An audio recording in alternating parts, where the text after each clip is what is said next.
Boa tarde, gente. Sejam bem-vindos e agradecer aqui já pela Colgate, pela oportunidade aqui de compartilhar alguns conhecimentos aqui com vocês. Eu sou o Fábio Corrêa Sampaio, sou da Federal da Paraíba, estou com esse projeto aqui com a professora Fernanda, que logo em seguida vai falar para vocês também sobre essa questão do enfrentamento da cárie no Brasil, da evidência para a ação. Eu vou destacar aqui 3 palavrinhas desse título, para a gente poder trabalhar melhor essa questão do conhecimento, que é a cárie, que, por sinal, cada um de nós tem um conceito, às vezes, diferente do que é cárie. Cárie enquanto doença, cárie enquanto cavidade, cárie enquanto uma lesão de mancha branca, né? Eu acho que a gente tem muito acadêmico aqui também, né? Então, tem essa história de a gente começar a entender melhor a cárie quando a gente entra na universidade. E da evidência para a ação, um tema extremamente importante, um tema atual, que é buscar a questão da evidência científica, para poder tomar as atitudes corretas. Então, nesse sentido, quando a gente fala em evidência, a primeira imagem que vem, pelo menos para alguns dos meus alunos, é a música que Chitãozinho Chororó canta sobre essa questão das evidências. Essa loucura de dizer que não te quero, vou negando as aparências e disfarçando as evidências. Um cara super apaixonado que quer convencer a ele mesmo que não está. Né? Então, o que seria então essa evidência, né, tentando enganar o próprio coração? Na verdade, nesse caso do eu lírico, né, do cantor, né, contando essa história, de ter certeza, né, que aquela informação de fato existe. Ou seja, o coração dele diz que ele está apaixonado, mas ele está se enganando. Quando a gente fala em saúde baseada em evidência, é justamente a gente buscar uma informação que seja confiável para a gente tomar uma decisão, né, que é importante. Nossa prática clínica no consultório, nossa prática clínica, seja numa clínica da própria universidade, ela é construída através da nossa experiência pessoal, da nossa experiência profissional, nesse caso. Né? São os casos clínicos que a gente se depara ao longo da nossa vida e a gente vai acumulando esse conhecimento. Mas ela é importante de ser acoplada, de ser associada à literatura científica. Então, infelizmente, a gente muitas vezes dá muito mais valor à nossa própria opinião sem levar em consideração as informações que a ciência produz. Que a ciência produz através, principalmente, dos artigos científicos. E é nesse sentido que a gente está resgatando cada vez mais essa informação baseada em evidência, uma informação que seja segura. Então, nesse sentido, a literatura científica faz um papel importante, né, de vocês estarem num evento como o CIOSP, que apesar de ter todo um apelo comercial de busca de novos materiais e novas técnicas, a gente tem também a necessidade de buscar evidência científica. Então, o que é evidência científica? Se a evidência é a busca de uma informação segura, a gente, na evidência científica, vai ter que trabalhar algumas ferramentas que muitas vezes não são muito familiares, né, para a maioria das pessoas. Ferramentas que são ligadas, associadas a uma metodologia científica. O que é isso? Um rigor para garantir que aquela informação seja válida. A gente viveu um período de pandemia em que muito se falou da questão da vacina ter um fundamento científico para que ela funcionasse, de buscar evidência. Essa discussão, todo mundo começou a entender que é uma fase 3 de uma pesquisa clínica, né, que é uma fase quando a gente coloca a vacina à prova realmente com o maior número de pessoas. Né? Então, a gente está aqui, alguns inclusive sem máscara, porque a gente teve essa possibilidade de, em pouco tempo, desenvolver uma vacina que permitisse o retorno do convívio social. Isso é graças à ciência e é baseada através de estudos clínicos que foram desenvolvidos dentro de prazos, obviamente, também controlados. Então, essa evidência científica vem através de ferramentas, buscando oferecer a melhor informação disponível para uma decisão, restaurar ou não restaurar, né? Que tipo de protocolo eu vou utilizar para esse paciente? Será que é necessário um procedimento cirúrgico? Será que é necessário é seguro, por exemplo, fazer o clareamento? Né? Então, essa evidência científica ela é construída ao longo do tempo. E a saúde baseada em evidência avalia e reduz essas certezas que a gente tem. Afinal de contas, os pacientes respondem muitas vezes de forma diferente ao mesmo tratamento. Né? Então, a experiência pessoal é importante, mas a literatura científica é quem, de fato, garante a nossa maior forma de buscar essa evidência científica. Então, essa piramidezinha que está colocada ali é uma forma de se garantir informação segura cada vez quando a gente está mais na pontinha dessa pirâmide, que são as chamadas revisões sistemáticas, e a gente garantiu informação segura. Então, é importante a gente pensar que, além da experiência pessoal, a gente também ter essa questão da literatura científica dando suporte. Deixa eu ver se eu consigo passar. Então, nessa tomada de decisão, é uma decisão segura, eu posso agir com certeza porque eu estou baseado em evidência. Então, o sucesso do meu protocolo, o sucesso do meu planejamento clínico, ele tem mais força, ele tem mais chance de dar certo, porque eu estou tomando uma decisão em saúde baseada em evidência. Nem sempre, na literatura, a gente tem uma evidência científica de forma clara. Há, muitas vezes, situações de dúvidas. Determinado autor fez uma pesquisa e encontrou um resultado. Aí um segundo grupo de pesquisa faz e encontra um outro resultado. E isso gera uma dificuldade para a gente garantir essa evidência. Quem que está certo? Então, muitas vezes, a gente vai ter que trabalhar no modelo que a gente chama de consenso, que é juntar vários experts na área para garantir a construção dessa evidência científica. Então, muitas vezes, essa tomada de decisão ela é feita primeiro através de um consenso para dar suporte à nossa informação, para depois tomarmos a decisão de ação. Deixa eu ver se pega. Então, quando eu perguntei no início o que é cárie, muitas vezes cada um tem uma perspectiva de cárie de forma diferente. Eu venho de um estado como a Paraíba, que na zona rural, na área do interior, a cárie é vista apenas quando o paciente tem dor. Às vezes o paciente só procura a gente quando ele já está numa situação de dor. E isso não é bom. Né? Então, a cárie, nesse caso, a gente está trabalhando mais como uma cavidade. A cárie é uma situação crônica. Ela começa, muitas vezes, apenas com o sinal clínico de uma mancha branca. É nesse momento que a gente pode ter uma noção mais adequada sobre o que é realmente cárie. Então, a cárie, como doença, né, enquanto patologia, ela é uma doença mediada por biofilme, ou seja, placa bacteriana, multifatorial, dinâmica, determinada pelo aumento do consumo de açúcar e caracterizada pela desmineralização e remineralização dos tecidos duros. Na cariologia, a gente sempre fala de desmineralização e remineralização, porque são eventos que ocorrem naturalmente, né, de perda mineral. Então, essa definição de cárie, que é dada pelo professor Nigel Pitts, esqueci até de colocar aqui a referência dele, ela é uma definição importante porque estabelece a possibilidade que a gente tem de prevenir a cárie. Ela permite a gente entender que, se eu escovar os dentes com creme dental fluoretado, é uma forma de prevenção e que tem evidência científica na literatura mostrando isso. Né? Então, a cárie ela pode ser prevenida. Ela pode ser prevenida tanto no âmbito individual como na questão coletiva. Então, é importante a gente entender que hoje a gente já conhece a patologia, já tem evidência científica de determinados protocolos e procedimentos que são suficientes para isso.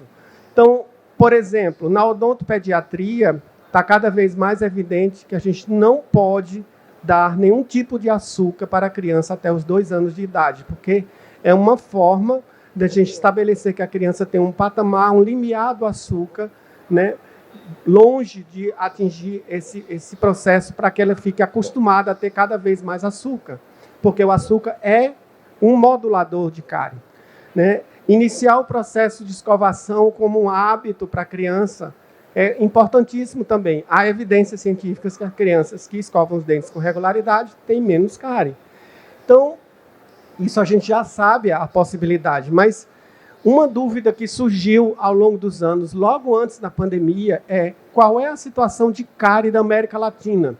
Às vezes a gente só pensa na situação de cárie no nosso bairro, na nossa cidade, na nossa região, mas em termos de América Latina. A gente tem experiências incríveis sobre a questão da cárie, por exemplo, no México. Há 10 anos o México fez a taxação do açúcar para controle na população. Então, o México saiu na frente. Agora que a gente está começando a ter essa regulamentação no rótulo, né, da questão do açúcar. Então, a gente já sabe que a escovação é uma forma, mas ela não é a única. A gente precisa ter várias frentes de trabalho para poder garantir a redução da cárie, porque é uma doença complexa, com diversas nuances, inclusive um desafio para quem trabalha com evidência de transformar a informação acadêmica e para a comunidade, para as pessoas, porque é uma doença que não é fácil de se trabalhar nesse sentido. Então, quais seriam as recomendações para a América Latina e para o Caribe? Essa era uma dúvida que existia na comunidade científica. E, nesse sentido, um grupo de experts, logo antes da pandemia, se reuniu, com professores de várias universidades da América Latina para pensar um consenso sobre a cárie na América Latina. Porque os levantamentos epidemiológicos e a evidência dizem, mostram nos artigos, que nós temos um problema de alta prevalência de cárie. Mas qual é essa quantidade? Quais seriam as estratégias? Existem situações que são interessantes em alguns países que a gente não está vivenciando. Então, distribuiu-se em 4 grupos de experts, um para trabalhar a questão da prevalência, foi coordenado pelo professor Saul Paiva, da Universidade Federal de Minas Gerais. Fatores de risco, coordenado pela professora Estefânia Martion, da Colômbia. Estratégias preventivas, foi coordenado pelo professor Pedro Ricomini Filho, da Unicamp, aqui de São Paulo. E estratégias restauradoras, foi coordenado pelo professor Amaury Pozos, lá do México. Então, era uma mistura de brasileiros junto com latino-americanos para pensar o consenso de cárie, que durou o período inteiro da pandemia. E esses artigos de evidência científica sobre a cárie na América Latina já estão disponíveis na revista BOR, Brazilian Oral Research, que foram publicados em 2021. Então, toda a pandemia, a gente teve vários eventos e reuniões para esse trabalho. Então, o que é que se evidenciou, com esses trabalhos na busca da literatura e de trabalhos que fossem desenvolvidos nesses países? Sim, a América Latina tem uma alta prevalência de cárie, como a gente olha aqui nesse mapa. A Bolívia é o país que mais tem uma prevalência de cárie alta em crianças de 12 anos, tem uma carência, uma necessidade importante para poder mostrar essa mudança. O Brasil está numa área meio intermediária, porque a gente tem também a prevalência alta de cárie em adultos, em alguns locais, principalmente na região norte e nordeste, a gente ainda tem uma alta prevalência de cárie, E o México se mostra como um país que tem mais baixa prevalência de cárie na América Latina. E quando a gente observa... Desculpa. Deixa eu voltar aqui. Quando a gente observa a questão da cárie de acordo com os determinantes sociais... Opa. Tem como voltar, moço? Só mais um. Aí. Quando a gente observa, o Brasil está no limite do que foi recomendado pela Organização Mundial de Saúde para o ano 2000. A Organização Mundial de Saúde estabeleceu que no ano 2000 o Brasil deveria ter um CPOD, que é um somatório de cariados, perdidos e obturados, em número de 3. E a gente está assim no limite, porque a gente tem áreas do Brasil que tem pouca cárie, mas tem áreas do Brasil que tem muita cárie. Então, por isso que está essa diferença. E aquele círculozinho ali, que tem um maior número de países, diz respeito ao fato de que são países que têm problemas socioeconômicos, que a cárie também está relacionada com determinantes sociais. Ou seja, se eu moro num local em que tem vulnerabilidade social, o risco de ter cárie é maior. Essa é uma evidência científica importantíssima. Quando você compara com países como França, Espanha, Reino Unido, você observa que são países que têm uma menor quantidade de cárie. Então, esses capítulos resultaram em várias informações, aqui estão resumidas, né? O Brasil é um país que tem, por exemplo, a fluoretação de águas como um recurso de evidência científica para a redução de cárie garantido, mas ele é cercado por países que têm fluoretação de sal. E uma outra conclusão importante é que as técnicas minimamente invasivas, essas técnicas minimamente invasivas, como está descrito aqui num quadro, são importantes. Então, não adianta. O melhor material restaurador para o dente é o próprio dente. Quanto menos a gente tira, melhor. Tá? Então, essa é uma informação também importante. Esses artigos estão disponíveis no site da LAORRA e também na revista Brazilian Oral Research. Esse QR Code vai levar vocês aos artigos, né, caso tenham interesse. E o último artigo, que foi coordenado por mim com todos esses experts, foi na tentativa de estabelecer uma lista de recomendações baseadas em evidência científica que sejam importantes para a América Latina, incluindo o Brasil. Então, uma dessas recomendações, né, esse é o trabalho final das recomendações na busca desse consenso, e uma dessas recomendações diz respeito ao fato que a gente precisa urgentemente reduzir a exposição ao açúcar. A gente não vai conseguir eliminar o açúcar das nossas vidas. O açúcar participa das nossas festas de aniversário, participa de qualquer celebração, tem alguma coisa com açúcar. Final de semana com a criança, sorvete, bolo. Não, isso é importante. Mas a gente pode reduzir isso ao longo do dia. Nas escolas existe necessidade de redução de açúcar. A Suécia tem uma política do açúcar muito interessante, que eles têm o Lørdag Day, que é o dia do açúcar, que normalmente é a sexta ou sábado. Então, na escola, não é permitido qualquer alimento com açúcar. Mas naquele dia, aí está tudo liberado. E, obviamente, depois escovando os dentes. Né? Então, essa é uma forma também da questão de reduzir a frequência do consumo de açúcar. E a outra são os cremes dentais fluoretados. A evidência científica mostra que quando a gente reduz o consumo de açúcar e se expõe mais ao flúor vindo dos cremes dentais, você tem grandes chances de evitar novas lesões de cárie. Né?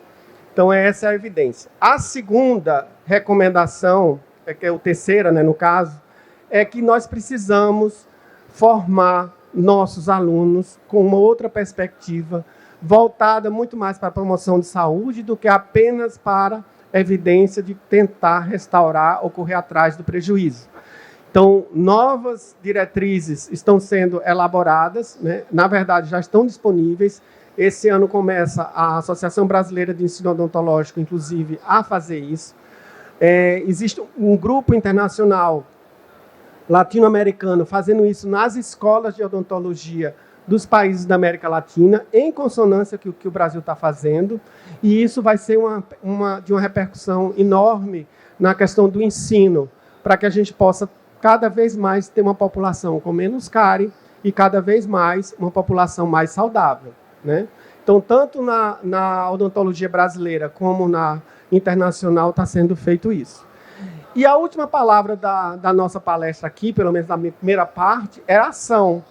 E a LAORRA vem fazendo uma ação importante, que é um novo diagnóstico situacional das políticas que estão sendo desenvolvidas para o controle da cárie, né, através da questão do consumo de açúcar e uso do flúor. Como eu falei, tem experiências exitosas interessantes no México, na Colômbia, e que muitas vezes nós poderemos aplicar aqui no Brasil. Né? A Estefânia, na Colômbia, está fazendo a coordenação da questão do ensino da cárie, e eu no Brasil acompanhando também esse processo nas escolas brasileiras. Nós já temos 600 faculdades de odontologia no Brasil, então é um número muito grande, e essas faculdades precisam ter um ensino de qualidade, né? Voltada para os problemas brasileiros, entre eles a questão da cárie. Né? Então, para onde vamos, né? Eu vou deixar, obviamente, essa palavra para a professora Fernanda, que vai explicar como a gente estabelece da evidência científica para a ação, essa parte vai ficar com ela, mas nós precisamos cada vez mais pessoas engajadas nas políticas públicas, nas equipes de saúde, nas universidades, seja na associação, em comunidades, para orquestrar um plano regional, nesse caso da América Latina, para o controle da cárie. Então, a gente espera que, em breve, a gente tenha políticas públicas mais eficazes para o controle na comunidade e também mais evidência científica para uso em nível individual ou no consultório, né? Por fim, eu só tenho a agradecer e passar a palavra agora para a professora Fernanda, que vai ficar com o desafio de fazer essa ponte, que é da evidência para a ação, né? Obrigado.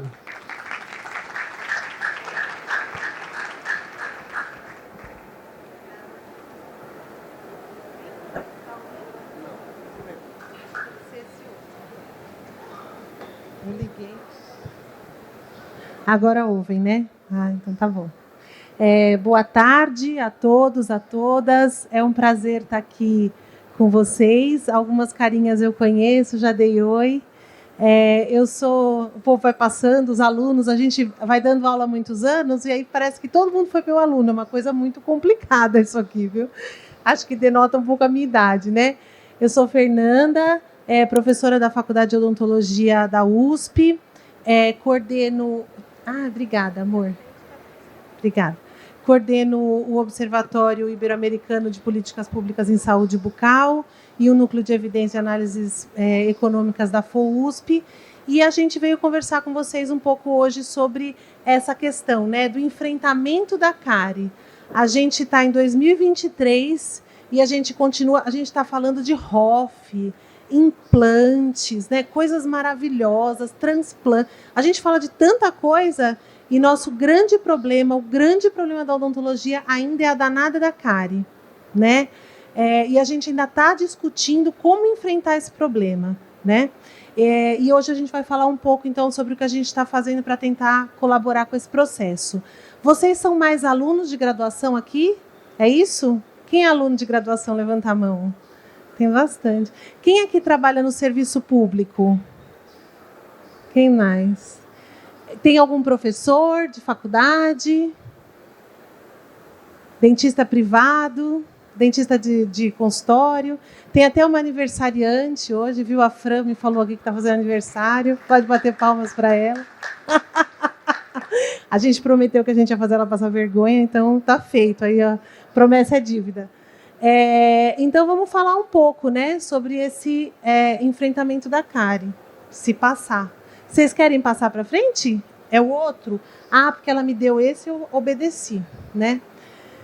Então, a primeira coisa que eu queria contar para vocês, eu não sei se vocês sabem, um estudo da Lancet mostrou, a Lancet é uma revista muito importante, né, científica, mostrou que cerca de 86% de tudo que é produzido em ciência no mundo não vira prática, não vira impacto para a sociedade. E esses 14% que conseguem passar a barreira da universidade, da pesquisa para a sociedade, faz isso em incríveis 17 anos. Vocês lembram onde você estava há 17 anos atrás? O mundo era outro, né? Tinha Instagram há 17 anos atrás? O WhatsApp, já tinha WhatsApp? Não tinha. Não tinha WhatsApp, não tinha Instagram. Era o Orkut? Era? Hã? Messenger e Orkut. Ela acabou de dizer a idade dela. Vocês estão vendo, né? O mundo era outro. Imagina uma pesquisa que é feita hoje, em 2023, ser implementada daqui a 17 anos. Isso é muito desafiador. Isso gera um impacto de 200 bilhões de dólares em desperdício por ano no mundo. A gente investe em ciência, essa ciência não vira prática, né? Isso é um incômodo que a gente, de fato, precisa enfrentar. Pode passar, por favor? Shaw, em 2005, falou que existe um abismo. Eu preciso ficar mais ou menos aqui que o moço pediu. Eu ando muito. Um abismo entre o saber e o fazer.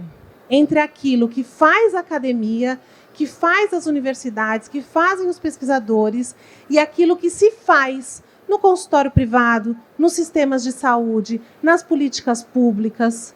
Existe esse abismo. Pode passar, por favor? Eu vou passar. Pode passar essa animaçãozinha que ela fala um pouco o tamanho desse abismo. Ah, tá bom. O outro, para não dar conta. Então, esse rapaz, coitado, olha como sua. Ele fala, oi, você deve ser um político ou um gestor. Aí ele fala assim, nossa, como foi que você sabe disso? Ah, é fácil, você não sabe onde está e quer que eu te dê todas as respostas certas. Ah, você deve ser uma pesquisadora, né? Nossa, como que você adivinhou? A cara dele. Porque tudo que você fala é verdade, mas nada do que você está falando é útil. Então, quer dizer, o pesquisador tem preconceito em relação ao tomador de decisão, ao gestor. Esse cara aí não sabe nada, quer que eu fale tudo o que ele tem que fazer. Só que o gestor também tem preconceito. Ah, tudo que ela fala está certo, tudo que está ali no artigo está certo, mas isso é útil para quê? Né? E a gente fica nessa conversa de louco entre o saber e o fazer, e a gente não avança. Né? Uma metodologia canadense propõe para a gente um método chamado tradução do conhecimento. Tradução não é só simplificar, tornar aquilo mais simples, mas é a gente contextualizar. A gente dizer, olha, a pesquisa tem este resultado, e este resultado pode ser aplicado neste contexto para resolver problemas do seu país, da sua cidade ou do seu consultório. Né? E o que a gente quer é diminuir esses 17 anos, pelo amor de Deus, e aumentar o impacto das pesquisas. Né?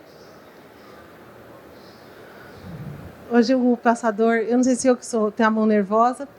E aí o Fábio contou para vocês desse consenso, né? Um esforço extraordinário de um grupo de profissionais do mundo inteiro, muitos da América Latina e do Caribe. Eles tiveram um trabalho, eu acompanhei um pouco, fiz algumas revisões dos artigos, um trabalho monumental. E cadê a prática? Será que o consenso vai ficar naqueles 96% de pesquisas que não viram ação? Ah, não, aí não, né, Fábio? Porque a gente gosta da vida como ela é e a gente quer que as coisas funcionem, né? Então, eu fiz esse desenho aqui, né, para mostrar. Vocês sabem quem é esse moço aqui, ó, sentado com consenso na mão? É o professor Fábio. Ele está lá, ó, com consenso na mão. Olha o saber aqui. Mas olha onde está o abismo. Olha do outro lado do consenso que tem. Os dados preliminares do SB 2020, que nós estamos fazendo agora no Brasil, estamos terminando, mostram que o Brasil está extraindo mais dente de criança aos 5 anos, estamos extraindo mais dente de adolescentes. Será que nós vamos entregar mais uma geração de desdentados para o futuro do Brasil? Será que esse vai ser o resultado de tanta tecnologia, tanta ROF, tanto implante, tanta coisa?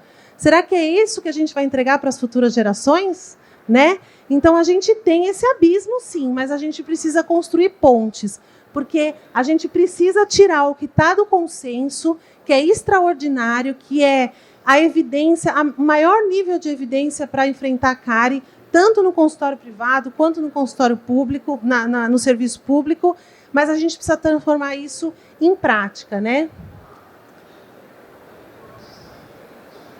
Essa é a hora da... Tananana. Vamos ver se ele... Aí ele passa demais. Então, a gente quer fazer isso, né? Transformar a pesquisa em impacto. Levar a informação certa para a pessoa certa, na hora certa e no formato certo, no lugar certo. Fazer isso e transformar aquilo que está no artigo, que está no consenso, que eu sugiro que vocês depois peguem o consenso para ler, a maioria que é aluno, e é um material maravilhoso até para prestar concurso, prestar residência, um material que está muito bem escrito, mas a gente agora vai transformar isso, né, em informações úteis, atraentes e compreensíveis, para gerar impacto na vida e na sociedade. E é isso, né? É a mensagem certa. Então, a gente tem uma mensagem, É possível enfrentar a cárie com base em evidências científicas.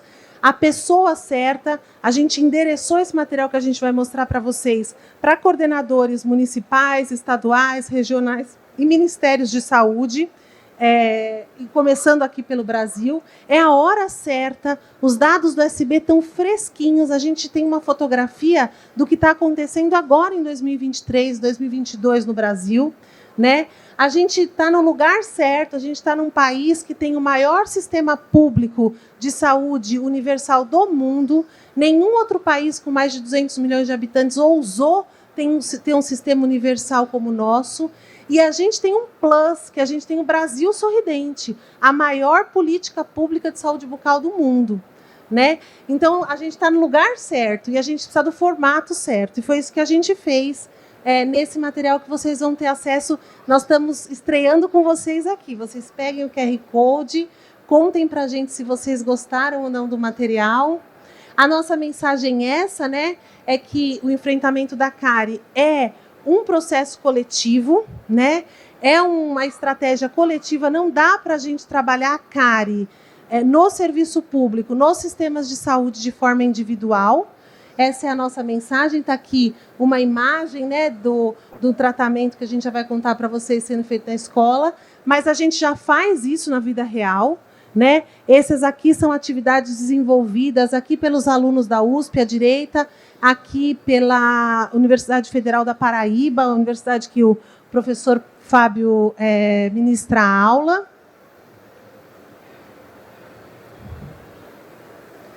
Esse é o nosso site. Deixa eu ver se a gente vai conseguir. Só vou passar um trechinho para vocês. Você consegue passar o vídeo? Eu passei aqui, mas não... Esse é o nosso site. Daqui a pouco eu coloco o QR Code para vocês. No site vocês vão encontrar materiais muito interessantes que falam, por exemplo, qual o tamanho, né, a magnitude do problema, de que cárie a gente está falando, né? A gente, às vezes, vem de uma condição socioeconômica mais favorável e não tem ideia de como a cárie hoje está no Brasil, como ela está polarizada, como a gente tem pequenos grupos com muita cárie. A gente vai falar das intervenções por risco. Então, existe um fluxo definido no consenso para cada risco de crianças, para cada risco das crianças, materiais complementares. Aqui vocês encontram consenso, encontram outros materiais que foram trabalhados durante todo esse tempo da LAORRA, né? Acho que é importante contar para vocês, a LAORRA é uma instituição, ela chama, a tradução é Latin American Oral Health Association, Associação Latino-Americana de Saúde Bucal. A LAORRA tem financiado muitas pesquisas e financia essa pesquisa também. Então, a gente fala o que é um pouco a tradução do conhecimento, esse movimento de tradução do conhecimento. Aqui vocês encontram materiais que foram publicados ao longo dos anos com a Colgate, com a LAORRA, com outras instituições e que podem ajudar. É até também bom para concurso, para trabalhar em residência. Enfim, tem muito material para vocês verem aqui. Outra coisa interessante, tem material para vocês divulgarem, vocês que adoram o Instagram, dá para postar, então posta, marca a gente curte, a gente vai traduzindo e disseminando esse conhecimento, né? Então, acho que isso é uma coisa importante. Tem infográficos, tem muito material para vocês utilizarem e para a gente fazer esse movimento de tradução do conhecimento. Então, se você é de outra cidade, conhece o secretário de saúde, conhece um coordenador de saúde bucal, mostra esse material para ele. Às vezes é difícil para ele convencer um secretário de saúde da importância da cárie, mas se você mostra um material desses que mostra qual é a magnitude do problema, às vezes a gente consegue, né? Então, todo o material... pode passar o próximo slide, por favor? Tem bastante coisa. Esse é o site. Por favor, todo mundo clicando. Que agora, se não tem clique, né, Fábio? A gente tem que ficar famoso, então vamos lá.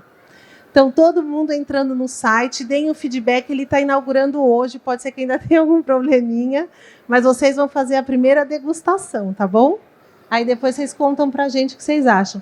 Então, vão ter os cards, né, para a gente disseminar essa informação em Insta, no Twitter, pelo WhatsApp.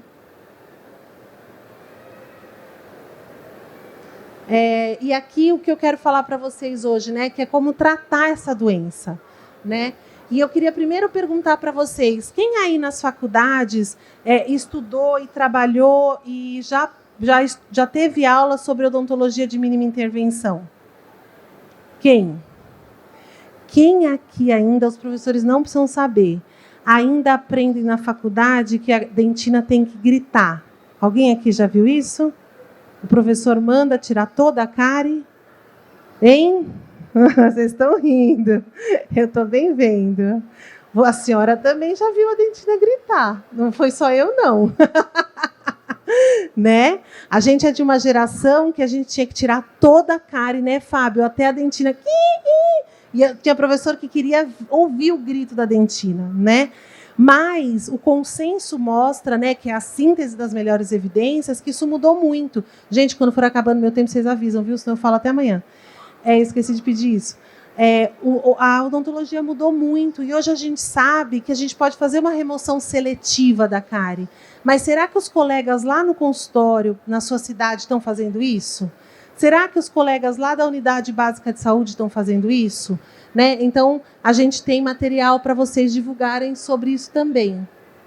Aqui uma parte do infográfico mostrando a magnitude do problema, ainda com os dados de 2010, né? Porque o SB 2020 ainda está em fase de elaboração, de finalização dos dados, né? A gente tem alguns dados preliminares, mas eles ainda não estão finalizados. Pode passar, por favor? Aqui, muito interessante para vocês, tem lá no site, né? O moço vai me matar da forma... Vai, né? Você vai me matar?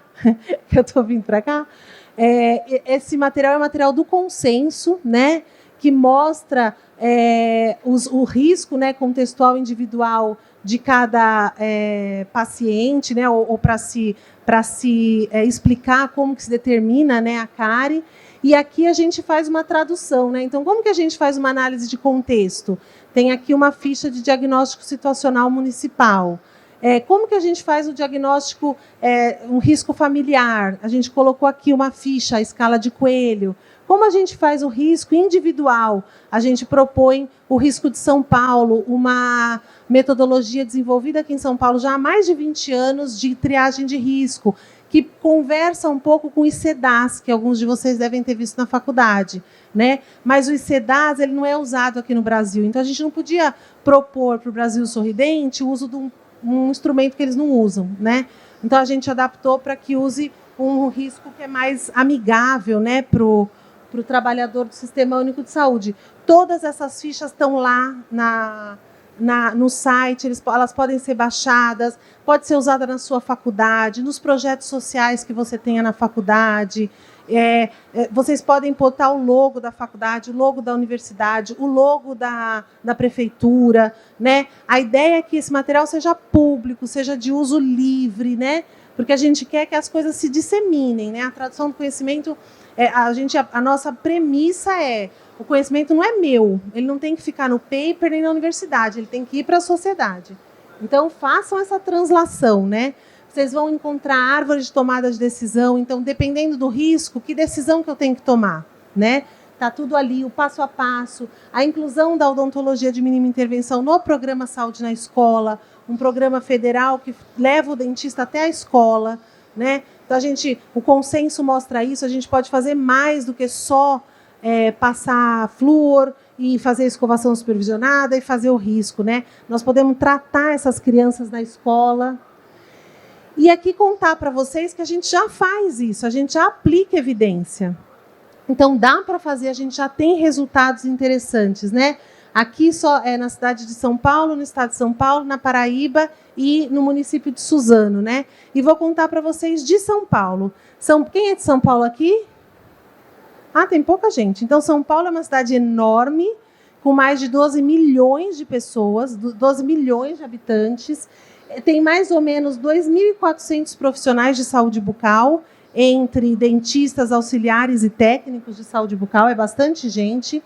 E, em 2018, na época, a coordenadora municipal, a professora Doralice, que na época coordenava o município, a saúde bucal, veio para a Universidade de São Paulo com este problema.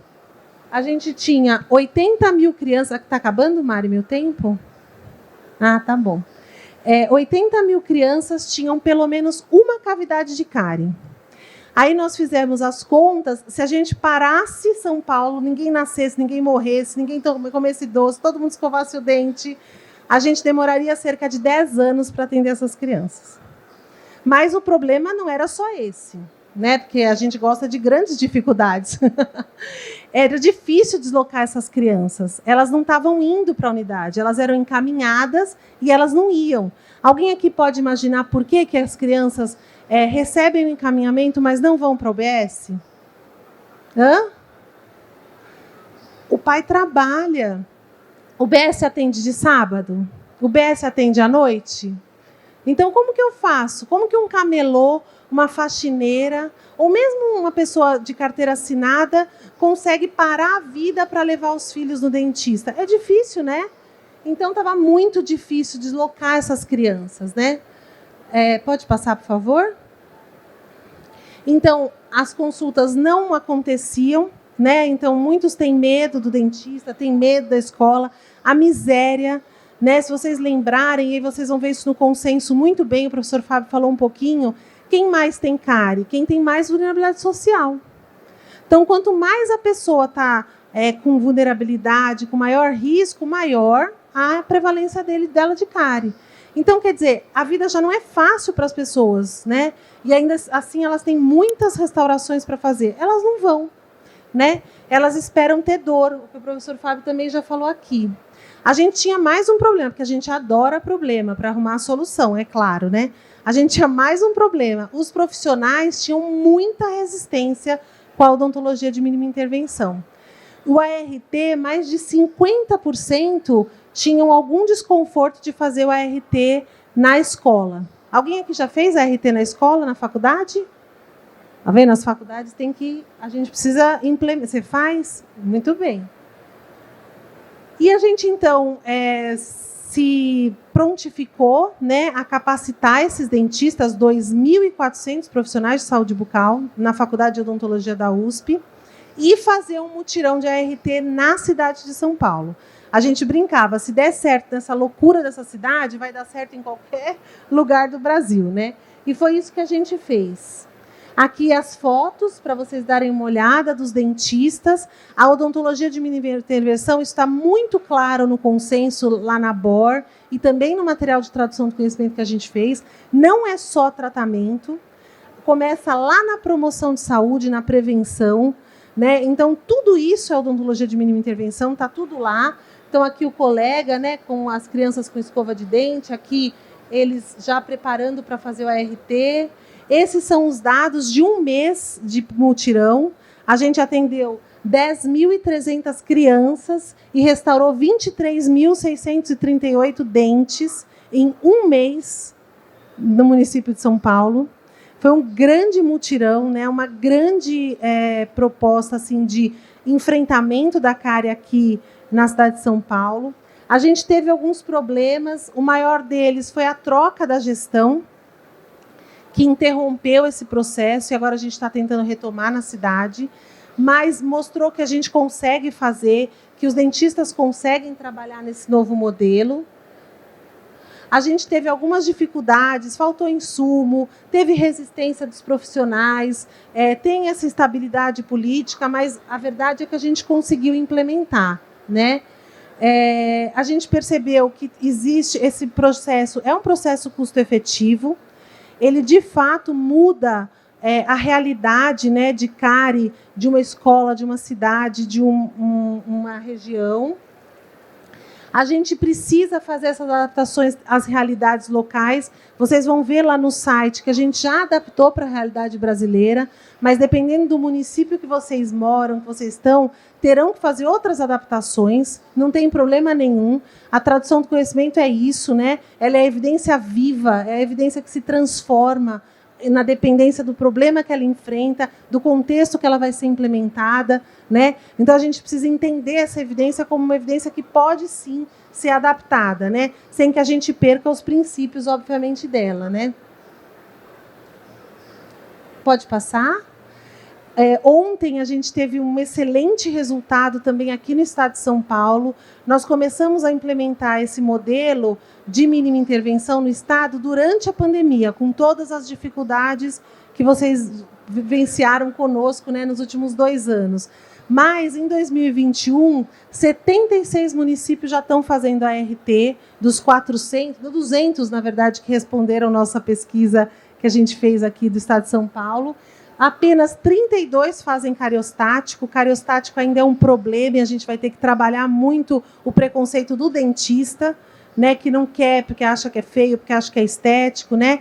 Selante. Eu fiquei impressionada, achei que os dentistas faziam mais selante, né? A gente precisa trabalhar todas essas questões ainda com eles, mas a gente também está conseguindo implementar num estado de 50 milhões de habitantes essa nova filosofia, né? Então, fica a provocação para vocês, né? A gente acredita que essa é uma metodologia que pode ser adaptada para qualquer contexto, inclusive para o seu contexto, né? A gente precisa, e o professor Fábio tem feito um trabalho lindo junto da ABENO, né, para mudar a forma como a gente ensina a cárie nas universidades, mas vocês podem ser agentes dessa mudança também.